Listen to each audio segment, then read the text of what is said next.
ನಮಸ್ಕಾರ ಸ್ನೇಹಿತರೆ, ಎಲ್ಲ SR TV ಕನ್ನಡ ಚಾನೆಲ್ ವೀಕ್ಷಕರಿಗೆ ಆತ್ಮೀಯ ಸ್ವಾಗತ. ಸ್ನೇಹಿತರೆ, ಇನ್ನೇನು ಯುಗಾದಿ ಹಬ್ಬ ಬಂದಾಯ್ತು.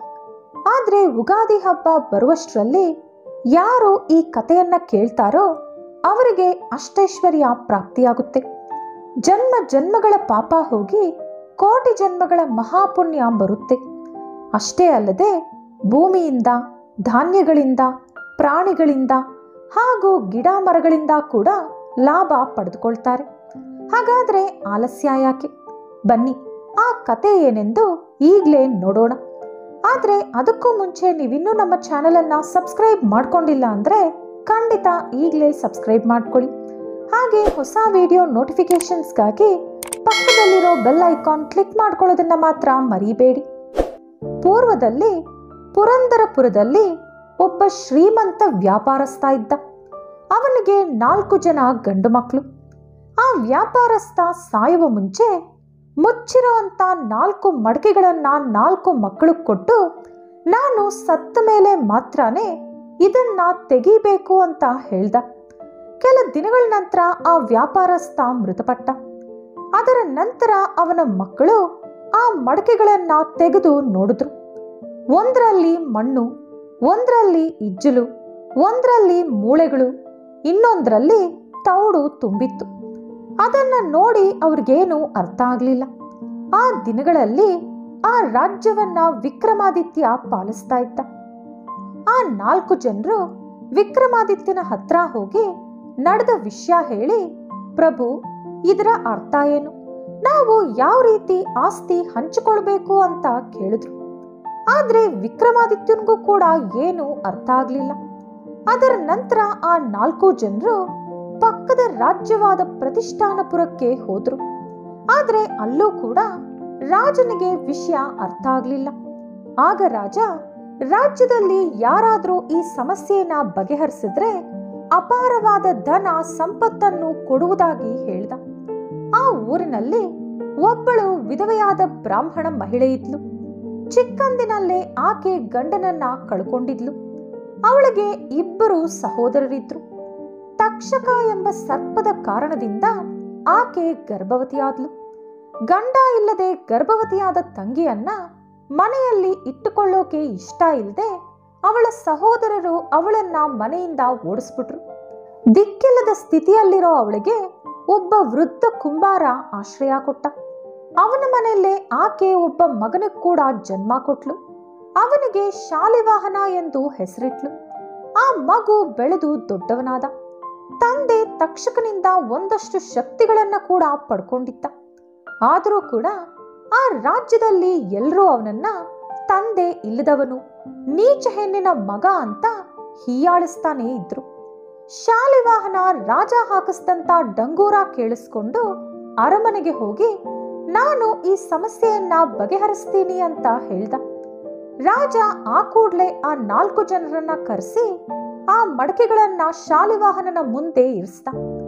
ಆ ಮಡಕೆಗಳನ್ನ ನೋಡಿ ಶಾಲಿವಾಹನ ಹೀಗೆ ಹೇಳ್ದ, ಮಣ್ಣಿನ ಮಡಕೆ ಪಡ್ಕೊಂಡವನು ಭೂಮಿಯನ್ನ, ಇಜ್ಜಲ ಮಡಕೆ ಪಡ್ಕೊಂಡವನು ಗಿಡ ಮರಗಳನ್ನ, ಮೂಳೆಗಳು ತುಂಬಿದಂತ ಮಡಕೆ ಪಡ್ಕೊಂಡವನು ಪ್ರಾಣಿಗಳನ್ನ, ಹಾಗೆ ತೌಡು ತುಂಬಿದಂತ ಮಡಕೆ ಪಡ್ಕೊಂಡವನು ಧಾನ್ಯಗಳನ್ನ ಹಂಚಿಕೊಳ್ಳಬೇಕು ಅನ್ನೋದೇ ಇದರ ಅರ್ಥ ಎಂದು ಹೇಳ್ದ.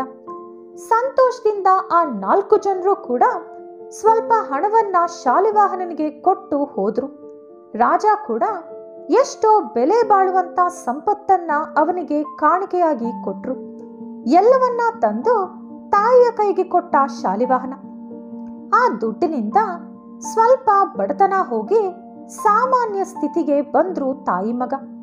ಆದರೆ ಈ 4 ವ್ಯಾಪಾರಸ್ಥರ ಸಮಸ್ಯೆಯನ್ನ ಇಷ್ಟು ಸಲೀಸಾಗಿ ಬಗೆಹರಿಸಿದಂತ ಆ ವ್ಯಕ್ತಿಯನ್ನ ನೋಡೋಕೆ ವಿಕ್ರಮಾದಿತ್ಯ ಆಸೆಪಟ್ಟ. ಅದೇ ವಿಷಯವನ್ನ ಅವನ ಸೈನಿಕರ ಮುಖಾಂತರ ಶಾಲಿವಾಹನನಿಗೆ ಸಂದೇಶ ಕಳಿಸ್ದ. ಆದ್ರೆ ಅಂತ ದೊಡ್ಡ ಮಹಾರಾಜ ವಿಕ್ರಮಾದಿತ್ಯ ಕರೆದ್ರೂ ಕೂಡ ಶಾಲಿವಾಹನ ನಾನು ಬರಲ್ಲ ಅಂದ. ಅದು ಸಾಲದು ಎಂಬಂತೆ ವಿಕ್ರಮಾದಿತ್ಯನೇ ನನ್ನನ್ನು ಭೇಟಿಯಾಗಲು ಬರೋ ದಿನ ಹತ್ತಿರ ಇದೆ ಅಂತ ಹೇಳ್ದ. ಆ ಮಾತು ಕೇಳಿ ವಿಕ್ರಮಾದಿತ್ಯನಿಗೆ ಎಷ್ಟೋ ಕೋಪ ಬಂತು. ಅವನ ಸೈನ್ಯವನ್ನ ಕರ್ಕೊಂಡು ಶಾಲಿವಾಹನನನ್ನ ಕೊಲ್ಲೋಕೆ ಬಂದ ವಿಕ್ರಮಾದಿತ್ಯ. ಆದ್ರೆ ಶಾಲಿವಾಹನ ಮಣ್ಣಿನಿಂದ ಕೆಲವು ಬೊಂಬೆಗಳನ್ನು ತಯಾರಿಸಿ ಅದಕ್ಕೆ ಪ್ರಾಣ ಕೊಟ್ಟು ವಿಕ್ರಮಾದಿತ್ಯನ ಸೈನ್ಯದ ವಿರುದ್ಧ ಕಳಿಸ್ದ. ಇಬ್ಬರ ಮಧ್ಯೆ ಘೋರವಾದ ಯುದ್ಧ ಕೂಡ ನಡೆಯಿತು. ಶಾಲಿವಾಹನ ಸಂಮೋಹನಾಸ್ತ್ರ ಪ್ರಯೋಗಿಸಿ ವಿಕ್ರಮಾದಿತ್ಯನ ಸೈನ್ಯವನ್ನು ಮೂರ್ಛೆಗೊಳಿಸಿದ.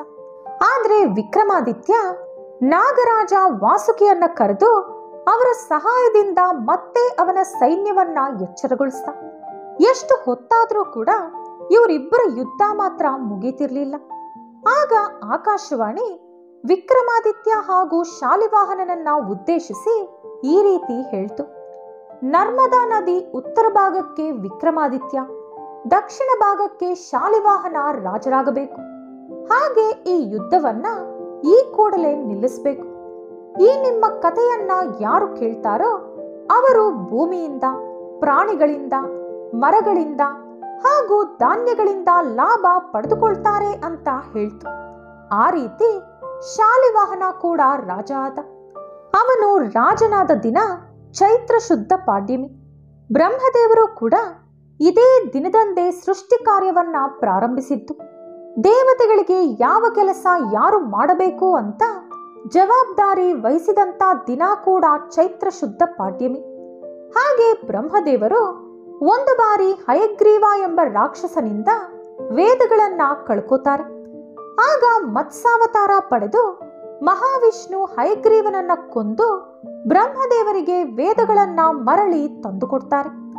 ಆ ರೀತಿ ಮಹಾವಿಷ್ಣು ಬ್ರಹ್ಮದೇವರಿಗೆ ವೇದಗಳನ್ನ ತಂದುಕೊಟ್ಟ ದಿನ ಕೂಡ ಚೈತ್ರ ಶುದ್ಧ ಪಾಡ್ಯಮಿ. ಹಾಗೆ ವನವಾಸ ಮುಗಿಸಿಕೊಂಡು ಸೀತಾ ಲಕ್ಷ್ಮಣರ ಸಮೇತನಾಗಿ ಶ್ರೀರಾಮ ಚೈತ್ರ ಶುದ್ಧ ಪಾಡ್ಯಮಿಯ ದಿನದಂದೇ ಅಯೋಧ್ಯೆಗೆ ಪ್ರಯಾಣ ಬೆಳೆಸ್ತಾರೆ. ಈ ಚೈತ್ರ ಶುದ್ಧ ಪಾಡ್ಯಮಿಯೇ ಯುಗಾದಿ ಹಬ್ಬ. ಇಷ್ಟೊಂದು ಮಹತ್ವ ಇರುವ ದಿನವಾದ್ದರಿಂದಲೇ ಹಿಂದೂಗಳು ಯುಗಾದಿಯನ್ನೇ ವರ್ಷದ ಪ್ರಾರಂಭ ದಿನವಾಗಿ ಆಯ್ದುಕೊಂಡಿದ್ದಾರೆ. ಹಾಗಾಗಿ ಈ ಕಥೆಯನ್ನ ಯುಗಾದಿಯ ಒಳಗಡೆ ಅಥವಾ ಯುಗಾದಿಯ ದಿನ ಕೇಳಿದ್ರೆ ಅಂತೂ ತುಂಬಾನೇ ಒಳ್ಳೇದಾಗುತ್ತೆ. ಈ ವಿಡಿಯೋ ನಿಮಗಿಷ್ಟವಾದಲ್ಲಿ ಲೈಕ್ ಹಾಗೂ ಶೇರ್ ಮಾಡಿ. ಇಂತಹ ಹೆಚ್ಚಿನ ಉತ್ತಮ ಮಾಹಿತಿಗಳಿಗಾಗಿ ತಪ್ಪದೇ ನಮ್ಮ ಚಾನೆಲ್ ಅನ್ನ ಸಬ್ಸ್ಕ್ರೈಬ್ ಮಾಡ್ಕೊಳ್ಳಿ. ನಾಳೆ ಮತ್ತೊಂದು ವಿಡಿಯೋದೊಂದಿಗೆ ಪುನಃ ಭೇಟಿಯಾಗೋಣ. ಧನ್ಯವಾದಗಳು.